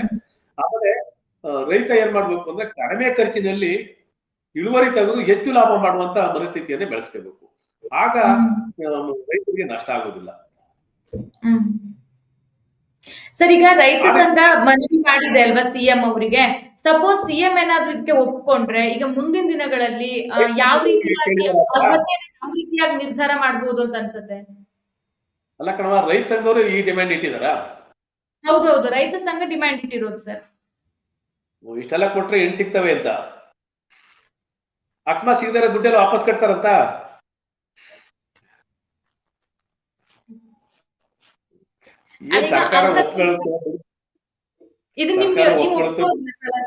ಒಪ್ಕೋತೀರಾ ಇದನ್ನ? ಅಲ್ಲ, ನಾನು ರೈತರಿಗೆ ದುಡ್ಡು ಕೊಡ್ಲಿ ನನ್ಗೇನು ವಿರೋಧ ಇಲ್ಲ. ಯಾವನೋ ಕೋಟಿ ಗಟ್ಲೆ ತಿನ್ಕೊಂಡು ಎಲ್ಲೋ ಹೋಗಿ ವಿದೇಶ ಸೆಟ್ಲ್ ಆಗಿ ಕೂತವ್ ನಮ್ ರೈತರು 10 ಲಕ್ಷ ತಿಂದ್ರೆ ಏನ್ ನಷ್ಟ ಆಗುದಿಲ್ಲ. ಅದಕ್ಕೆ ಬೇಕಾದಷ್ಟು ಹಣ ಬ್ಯಾಂಕ್ ಗಳಲ್ಲಿ ಬಿದ್ದಿದೆ. ಅದನ್ನ ರೈತರಿಗೆ ಕಲ್ಪಿಸುವುದೇ ಇಲ್ಲ. ಈಗ ನಾವೇ ಮಾಡಿರೋ ಸ್ವಸಹಾಯ ಸಂಘಗಳಲ್ಲಿ 10 ಲಕ್ಷ 20 ಲಕ್ಷ ಸಾಲ ಕೊಡಿಸ್ತೀವಿ ನಾವು. ನೀವು ಮೋಸ ಮಾಡ್ಬೇಡಿ, ದುಡ್ದು ಬದುಕ್ರಿ. ಹಂಗೂ ಏನು ಹೆಚ್ಚು ಕಮ್ಮಿ ಆಗಲ್ಲ ಅಂದ್ರೆ ರಿಸರ್ವ್ ಬ್ಯಾಂಕ್ ಆಫ್ ಇಂಡಿಯಾ ಈಗ ಬ್ಯಾಂಕ್ ಮುಚ್ಚೋದ್ರೆ 50 ಲಕ್ಷ ಡೆಪಾಸಿಟ್ ಇಟ್ಟಿದ್ರೆ ನೀವು ಕೊಡೋದು 5 ಲಕ್ಷ ಆದ್ಮೇಲೆ ಬ್ಯಾಂಕ್ ಮಡಿಕತ್ತಿ ಅಂದ್ರೆ ರೈತರು ಮಡಿಕಬೋದಲ್ವಾ? ಹಾಗಾಗಿ ನೀವೇನ್ ತಲೆ ಕೆಡ್ಸ್ಕೋಬೇಡಿ, ತಗೊಳ್ಳಿ, ಲಾಭ ಮಾಡಿ, ಬೀದಿಗೆ ಬೀಳ್ಬೇಡಿ, ಆತ್ಮಹತ್ಯೆ ಮಾಡ್ಕೋಬೇಡಿ, ಮೋಸ ಮಾಡ್ಬೇಡಿ. ಹಂಗೂ ನಿಮ್ ಕೈಲಿಂದ ಆಗ್ಲಿಲ್ಲ, ಅಸಹಾಯಕರಾದಾಗ ಆತ್ಮಹತ್ಯೆ ಮಾಡ್ಕೋಬೇಡಿ. ಸರ್ಕಾರ ಅದು ಸಂಬಂಧಪಟ್ಟಾಗ ತೀರಿಸಲ್ತಕ್ಕಂಥ ಹೊಣೆ ರಿಸರ್ವ್ ಬ್ಯಾಂಕ್ ಆಫ್ ಇಂಡಿಯಾದ್ದು ಇದೆ, ಸರ್ಕಾರದ್ದು ಇದೆ. ಅದ್ರಿಗೆ ತಲೆ ಕೆಡ್ಸ್ಕೋಬೇಡಿ ಅಂತ ನಾವು ಟ್ರೈನ್ ಅಪ್ ಮಾಡೋದೇ ಅದನ್ನ. ನಾನು ಕೊಡ್ಲಿ, ಹೆಣ್ ಸಿಗ್ಲಿಲ್ಲ ಅಂದಾಗ್ತೇನೆ, ಹೆಣ್ ಸಿಗುತ್ತೆ ಅನ್ನೋದೇನು ಭರವಸೆ ಇಟ್ಕೋಬೇಕಾಗಿಲ್ಲ. ಆಮೇಲೆ ಹೆಣ್ ಸಿಗೋಕೆ ಹುಡುಗ ತಯಾರಾಗ್ಬೇಕಣಮ್ಮ.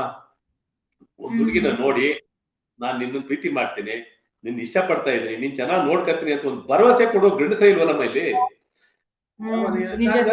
ಯಾವ್ದೋ ಒಂದು ಆ ಭರವಸೆ ಕೊಡೋ ಗಂಡಸರಾಗ್ಬೇಕಲ್ವಾ? ಇದೇ ನಂಗೆ ಆಶ್ಚರ್ಯ ಆಯ್ತು.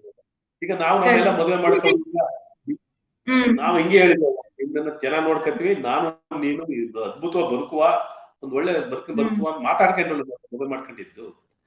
ಯಾರು ಬರ್ಲಿ ಬಿಡ್ಲಿ, ಈಗ ಎಲ್ಲ ಬಂದು ತೆಪ್ಕೊಳ್ಳಿಲ್ಲ ವಾಪಸ್ಸು. ನಮ್ಮ ಮನೆಯವರು ತೆಪ್ಕೊಂಡ್ರು, ಹೇಳಿದ ಮನೆಯವರು ತೆಪ್ಕೊಂಡಿದ್ದು ಯಾಕೆ ಹೇಳು? ನಾವು ಘನತೆಯಿಂದ ಬದುಕ್ತಾ ಇದೀವಿ ಅಂತ ಗೊತ್ತಾಗ್ತದೆ. ಇವ್ರು ಅದ್ ಯಾಕೆ ಮಾಡ್ಬಾರ್ದು? ಇವ್ರಿಗೆ ಘನತೆ ಇಲ್ವಲ್ಲ.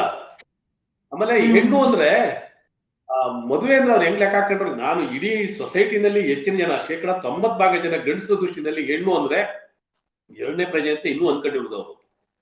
ಆ ಲೆಕ್ಕದಲ್ಲಿ ಮದುವೆ ಲೆಕ್ಕ ಹಾಕ್ತವ್ರೆ. ಆ ಲೆಕ್ಕ ಬಿಟ್ಟು ಒಂದ್ ಸ್ಟೆಪ್ ಕೆಳಗೆ ಕೇಳಿದ್ರು ಮೇಡಮ್, ಹೆಣ್ಮಕ್ಳು ಕೂಡ ತಮ್ಮ ಲೆವೆಲ್ ತಕೊಂಡು ಕೂತ್ ಮಾತಾಡಿ ನೋಡು, ನಾನು ಹಿಂಗ್ ಬದುಕ್ಬೇಕು ಅನ್ಕೊಂಡಿದ್ದೀನಿ, ನೀನ್ ಹಿಂಗ್ ಬದುಕಕ್ ಸಾಧ್ಯವ? ಹಂಗ್ ಬದುಕುದಾದ್ರೆ ಇಬ್ರು ಒಟ್ಟಿಗೆ ಮದುವೆ ಮಾಡ್ಕೊಳ್ಳುವ, ಸರಳ ಮದುವೆ ಮಾಡ್ಕೊಳ್ಳುವ. ಯಾವ ಛತ್ರ ಡಾಮ್ ಡೂಮ್ ಏನು ಬೇಡ. ಎಲ್ಲ ಮಾಡಿ ಮದುವೆ ಇಲ್ಲ ಅಂತ ಮಂಡ್ಯ ಜಿಲ್ಲೆಯಲ್ಲಿ ರೈತರಿಗೆ ಮದುವೆ ಇಲ್ಲ ಅಂತಲ್ಲ, ಛತ್ರಗಳಲ್ಲಿ ಎಷ್ಟೇ ಕಡಿತದ ಗೊತ್ತಾ ದುಡ್ಡು? ಛತ್ರಗಳಲ್ಲಿ ಲಕ್ಷ ಗಟ್ಟೆ ದುಡ್ಡು ಕಟ್ತಾರೆ. ಒಂದೊಂದು ಮದುವೆ 75 80 ಲಕ್ಷ ಖರ್ಚು ಮಾಡ್ತಾವ್ರೆ. ಯಾಕೆ ಮದುವೆ ಮಾಡುದು?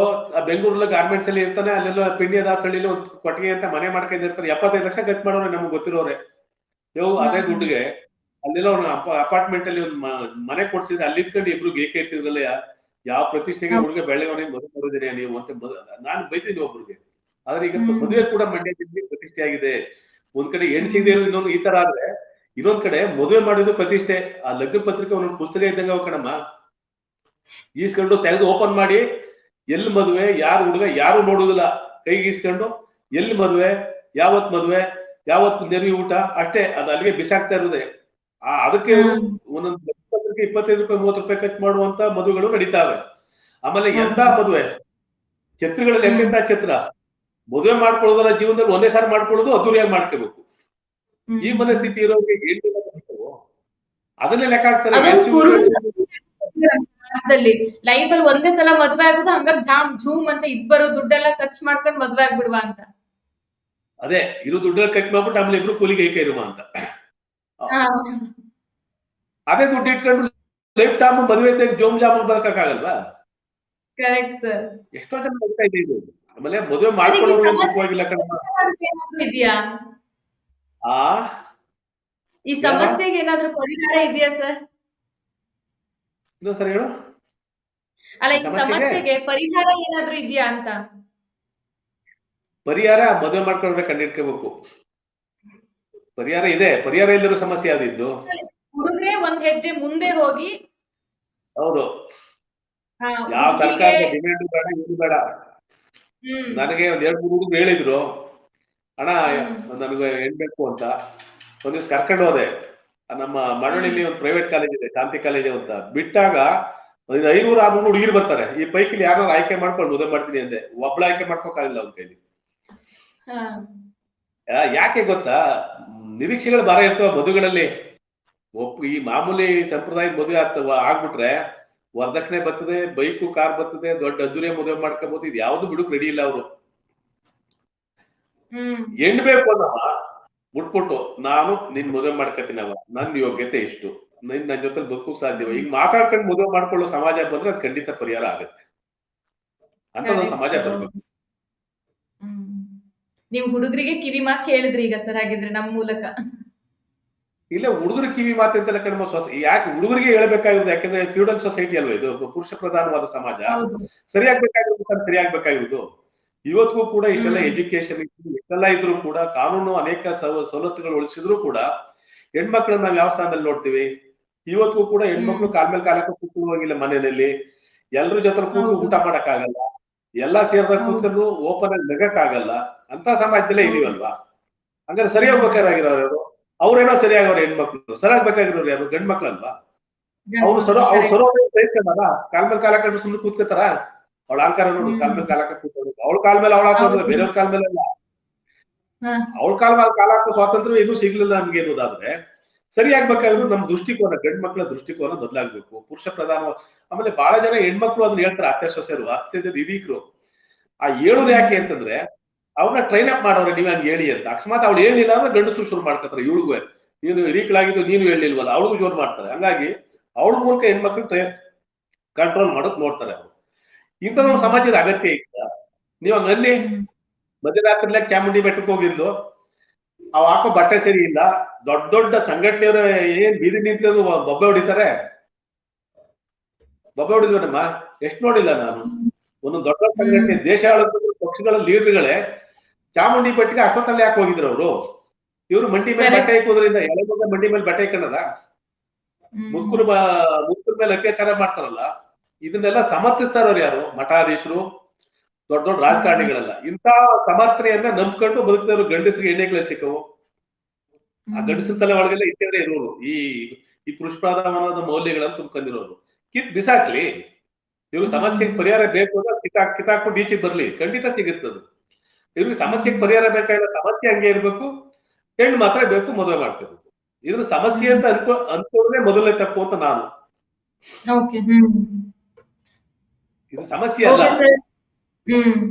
ನಮ್ಮನ್ನ ನಾವು ಫಸ್ಟ್ ಸಮಾಜ ಸರಿಯಾಗಿ ತಿದ್ದುಕೊಂಡ್ರೆ ನಿಜವಾಗ್ಲೂ ಎಲ್ಲಾನು ಸರಿಯಾಗತ್ತೆ ಅಲ್ವಾ? ಈಗ ನಿನ್ಗೆ ಸಾಮಾನು ಬೇಕು, ಅಂಗಡಿಗೆ ಹೋಗಿ ಸಾಮಾನು ತರಬೇಕು. ಮನೇಲಿ ಕೂತ್ಕ ಸಾಮಾನು ಬೇಕು ಅಂದ್ರೆ ಸಾಮಾನು ಸಿಗುದಿಲ್ಲ, ಎದ್ದೋಗಿ ಅಂಗಡಿ ಹೋಗಿ ಸಾಮಾನು ತರಲೇಬೇಕು, ಎದ್ದೋಗ್ಲೇಬೇಕು ತಾನೆ. ಈಗ ನಿನ್ಗೆ ಹೆಣ್ಣು ಬೇಕು ಅಂದ್ರೆ ಒಂದ್ ಹೆಜ್ಜೆ ಹೋಗ್ಬೇಕು. ನೀನು ಏನ್ ಮಾಡಿದ್ರೆ ನನ್ಗೆ ಹೆಣ್ಣು ಸಿಗುತ್ತೆ ಅಂತ ಯೋಚನೆ ಮಾಡ್ಬೇಕು. ಅದನ್ನ ಬಿಟ್ಬಿಟ್ಟು ನನ್ಗೆ ಹೆಣ್ಣು ಸಿಗುತ್ತಾ ಮಾದಪ್ಪನ ಬೆಟ್ಟಕ್ಕೆ ಹೋಯ್ತೀನಿ ಅಂದ್ರೆ ಮಾದಪ್ಪನ ಬೆಟ್ಟಕ್ಕೆ ಹೋಯ್ತಾ ಇರ್ಬೇಕು ಅಷ್ಟೇ. ಇವರು ಮಾದಪ್ಪನ ಬೆಟ್ಟಕ್ಕೆ ಹೋದ್ರೆ ಹೆಣ್ಣು ಸಿಕ್ಕವೆ? ಶಾರ್ಪ್ ಶೂಟರ್ ತರ ಎಲ್ಲಾನು ಪಾಯಿಂಟ್ ಟು ಪಾಯಿಂಟ್ ಕರೆಕ್ಟ್ ಆಗಿ ನನ್ ಮನ್ಸಲ್ಲಿ ಇದ್ದಿದ್ದು ಎಲ್ಲದನ್ನು ನೀವೇ ಹೇಳ್ಬಿಟ್ರಿ. Thank you so much sir ನಮ್ ಜೊತೆ ಜಾಯ್ನ್ ಆಗಿದ್ದಕ್ಕೆ. ಆಯ್ತು ತಾಯಿ, ನಮಸ್ಕಾರ.